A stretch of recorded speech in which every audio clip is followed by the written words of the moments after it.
I was dragged out of my own office in front of everyone, my badge cut, my laptop taken, my name erased, humiliated like I was nothing. What my boss didn't know.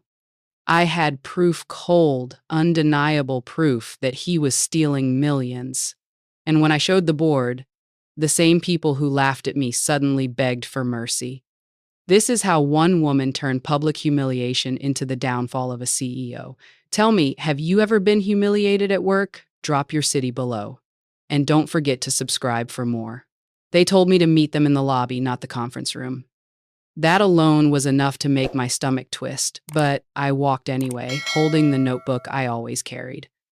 The marble floor was slick under my shoes, and the chatter of coworkers faded when I saw who was waiting, Kelly from HR with 2 security guards flanking her like she was royalty.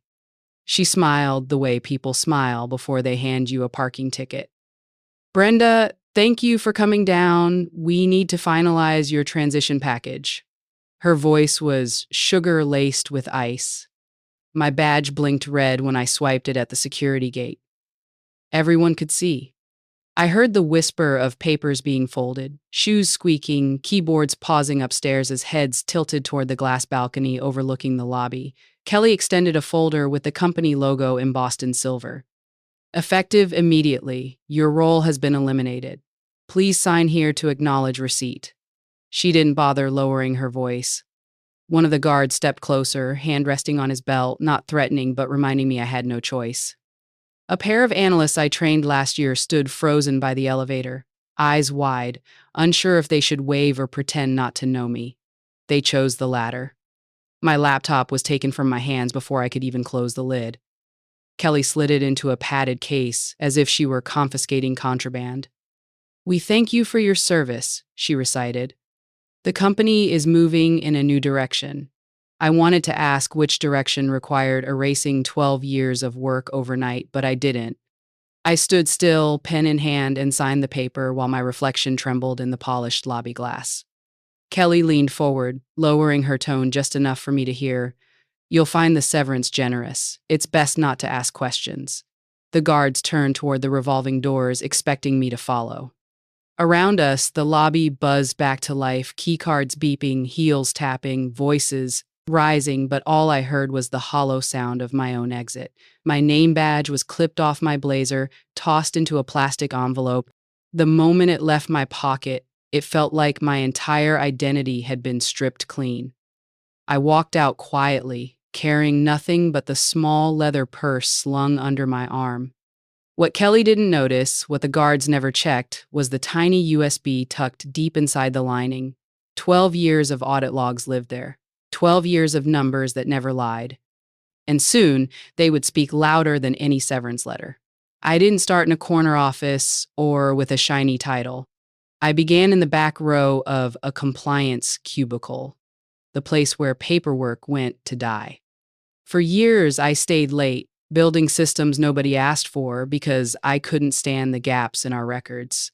When the company nearly lost a 7-figure contract after a billing dispute with a European client, it was the database I had quietly designed that proved our invoices were legitimate.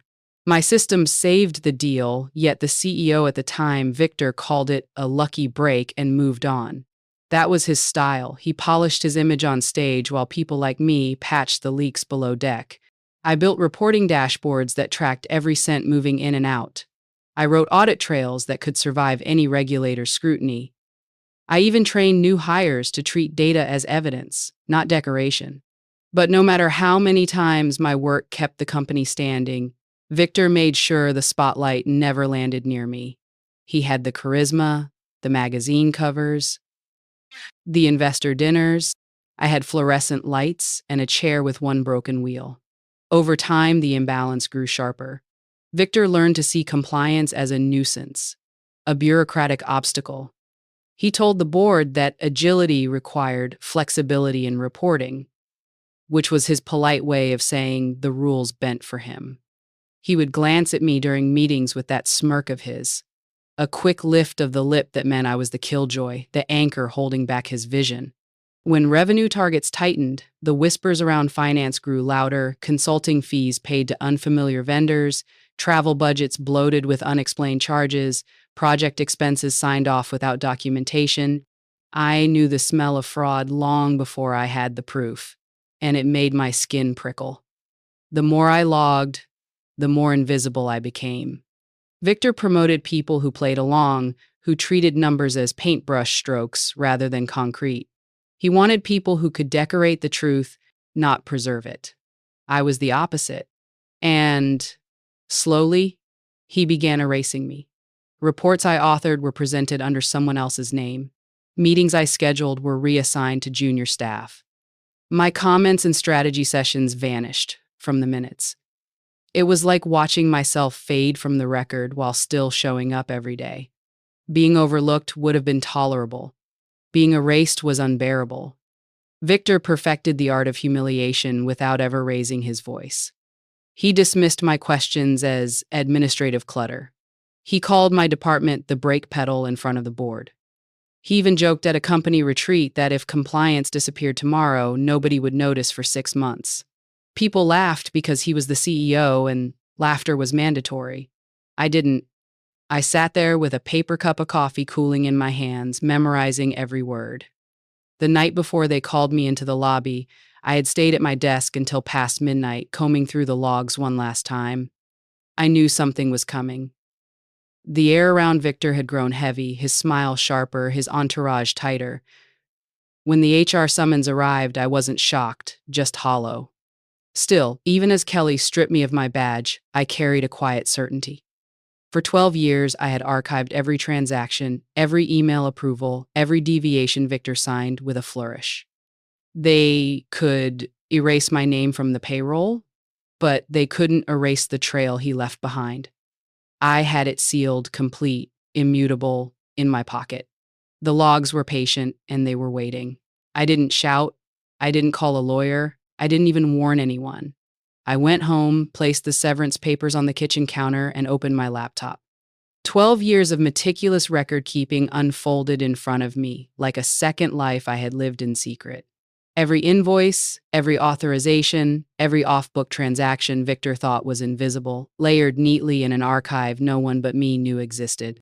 The system was my creation, disguised inside the reporting framework he liked to dismiss as administrative clutter. He never cared enough to notice the architecture beneath the surface. That was his arrogance, and it had become my shield. Quietly, I organized the files, creating folders by year, then by project, then by cost center. The numbers told a story sharper than any speech I could give. Millions funneled into shell vendors with no deliverables. Airfare billed twice. Equipment purchases that never arrived. And tucked inside the metadata, Victor's signature authorizations, time-stamped irrevocable. He thought firing me severed the connection. He didn't realize I had already pulled the wire into my own hands. I didn't intend to reveal it all at once. Timing mattered. If I threw the evidence into the open, Victor would spin it as a misunderstanding. He had charm and allies who would shield him if they could.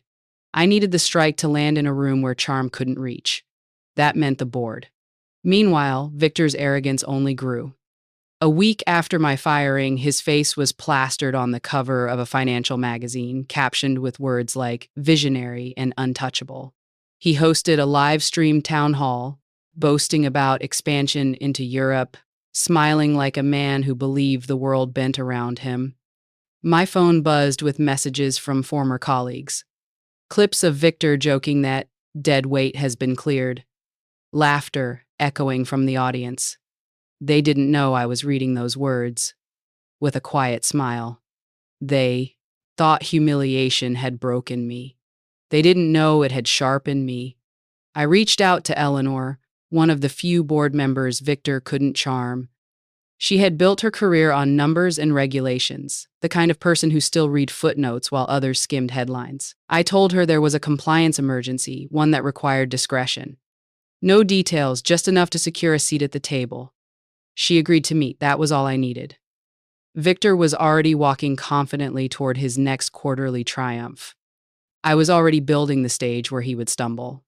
I closed the laptop, slipped the USB back into its case, and whispered to myself, not as a threat, but as a promise.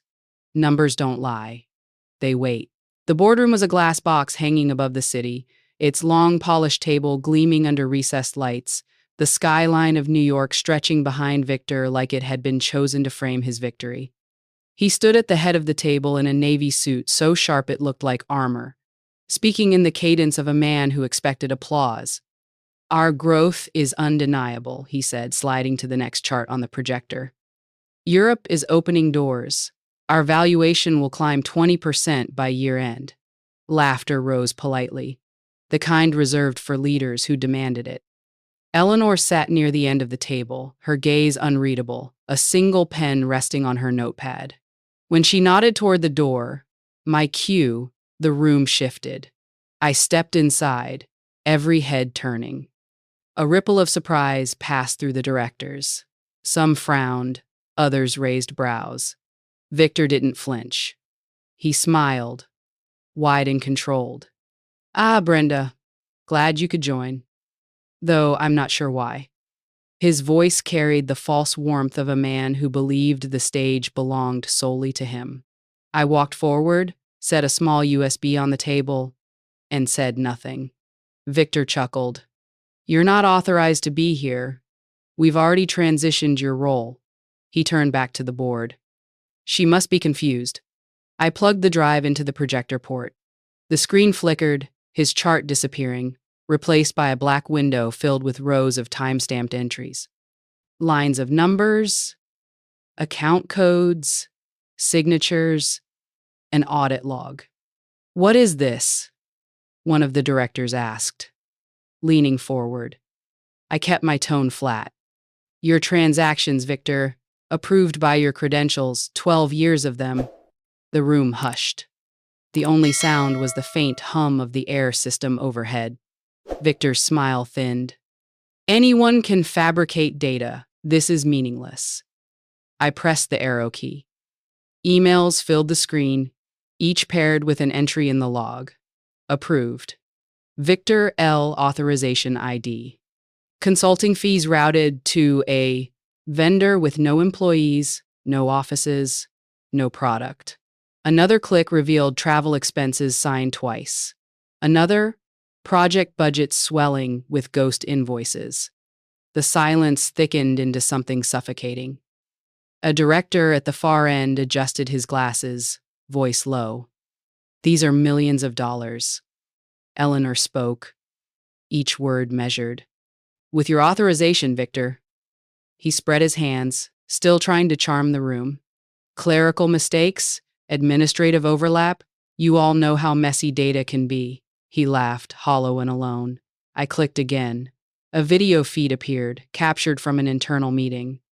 Victor, seated at this very table weeks earlier, waving his hand as he said, "She's replaceable. Get rid of her before she asks questions." The words echoed against the glass walls.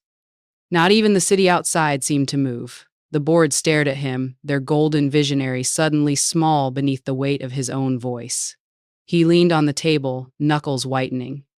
"This is being taken out of context." His eyes darted, searching for a lifeline, but none came. One of the directors closed his binder with a sharp snap. Another whispered something to legal counsel, who scribbled notes furiously. Eleanor's pen tapped once on the wood. "Context doesn't change the numbers," she said. The trap had sprung. Victor realized it too late, the arrogance draining from his face, replaced by something raw. Fear. He opened his mouth, but no sound followed. The silence became a verdict, heavier than any sentence. Outside the glass, the city lights glimmered as though indifferent to his collapse. I held his gaze, voice steady. "Numbers don't lie. They wait. And they waited for you." The board murmured, papers rustled, but the air carried the unmistakable shift of power, the moment when confidence curdles into panic. Victor sank back into his chair, shoulders caving, his grand narrative collapsing into the logs scrolling mercilessly across the screen. The vote didn't take long. The directors filed out for a private session while Victor sat frozen at the head of the table, staring at the blank screen as if he could will the evidence away. His tie, once perfectly knotted, sagged against his collar. When the board returned, Eleanor announced the decision with the precision of a surgeon. Effective immediately, Victor is removed from his role as chief executive officer pending full investigation. The words landed like a hammer. Victor pushed back his chair, muttering, "This is a mistake. You need me." No one answered. Two security officers entered quietly, the same type who had once shadowed me in the lobby. Their presence was unmistakable. Victor's voice rose, desperate. "You can't do this in front of clients, in front of staff. The market will panic." Eleanor didn't blink. "The market will recover." Integrity doesn't. The guards gestured for him to stand. He hesitated, then shoved the chair back so hard it screeched across the polished floor. His arrogance had always filled the room. Now it looked pitiful. A man clinging to a title that had already been stripped away. The walk to the door stretched endlessly. Each step echoed in the boardroom's glass walls. Directors lowered their eyes, assistants whispered outside, and a photographer from an industry journal, waiting to cover the quarterly update, caught the entire exit through the glass. By the time Victor reached the lobby, the first images were already spreading online. Victor Lang, the Golden CEO, escorted out between guards, face pale, mouth tight with anger. The same lobby where he once had me publicly humiliated became his stage of disgrace. Employees gathered near the elevators, pretending to check their phones but unable to look away. A ripple of recognition passed through the crowd. The untouchable had been touched. The man who preached vision had been caught in fraud. I stood at the mezzanine railing, silent, watching the symmetry unfold. Hours later, headlines flooded financial news sites. CEO ousted amid fraud probe. Audit logs expose multi-million-dollar irregularities. Stock tickers bled red as investors fled, shares dropping nearly 20% by closing. Zurich, the European client Victor had boasted about, announced suspension of all negotiations until governance stabilized. The empire he flaunted just days before was crumbling in full view of the public. Calls poured into the company from regulators.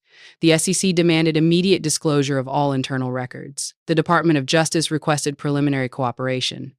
Victor's allies, Marcus, the CFO, and Kelly from HR, found themselves cornered as well. Marcus was placed on administrative leave, his accounts frozen pending review. Kelly vanished into silence. Her emails shut down, her desk cleared before noon. None of them had imagined the collapse would be this swift or this visible. Only a week ago, Victor had stood on stage before investors, chest out, smile gleaming, declaring the company unstoppable. Now his face looped across cable news, grainy images of him being led away, replacing glossy magazine covers. The contrast was staggering. Arrogance wrapped in applause, transformed into disgrace, framed by handcuffs of reputation. He was not arrested yet, but in the court of public opinion, the verdict had already been delivered. Late that evening, I returned to the building to collect personal items HR had packed in a cardboard box. As I passed through the lobby, the giant digital wall once displaying Victor's triumphant quotes had already been wiped clean. The screen glowed blank, waiting for a new message, a new face. Victor Lang was gone, erased from the company he thought he owned, a ghost trailing in the digital logs that ended his reign. When the storm settled, I was no longer the woman escorted out of a lobby. I was the name on every headline, the quiet architect behind the logs that toppled a giant. The board reached out first, their tone transformed from dismissive to reverent. They offered me reinstatement, back pay, full restoration of my unvested stock. They even proposed a new role, Chief Integrity Officer, reporting only to the board, free from Victor's shadow. It was the kind of title that would have once made me tremble with pride. Yet, as I listened to Eleanor read the offer, I realized pride wasn't what I was after anymore. Respect mattered more than titles. Dignity mattered more than promotions. For years, I had been invisible, the brake pedal mocked by a man who thought speed was everything. What I proved in the end was that brakes save lives, and silence can roar louder than applause. I accepted the restoration of my stock, but declined the seat at their table. I won't rebuild a house that tried to bury me, I told Eleanor. I'd rather build something of my own. She didn't argue. She only nodded, perhaps recognizing that my leaving was the final indictment of Victor's reign. Outside, the financial world buzzed with scandal and speculation, but my inbox told a different story. Messages poured in from former colleagues, thanking me for showing that truth mattered. Recruiters sent invitations, investors dangled opportunities. Even regulators sent notes of quiet appreciation, acknowledging that my logs had done more in a week than audits had in years. The recognition was overwhelming, but also clarifying. This was never about revenge in the petty sense. Watching Victor escorted out was satisfying, yes, but deeper than that, it was about proving that integrity cannot be erased. Fraud might glitter for a season, but truth leaves a trail. I had written that trail, line by line, year by year, and when the moment came, it spoke for me. Looking back, I realized the humiliation in the lobby had been necessary. It stripped me bare, made me see what I truly carried. They took my badge, my desk, my title, but they couldn't touch the evidence I built, the system I designed. You can't erase the one who wrote the code. You can't bury the person who authored the contract. I walked away, not as a victim, but as the keeper of a record too heavy for arrogance to survive. One afternoon, weeks later, I passed by the building again. The lobby screens had been updated with a new slogan, something about resilience and renewal. Employees hurried past, eyes focused, voices hushed.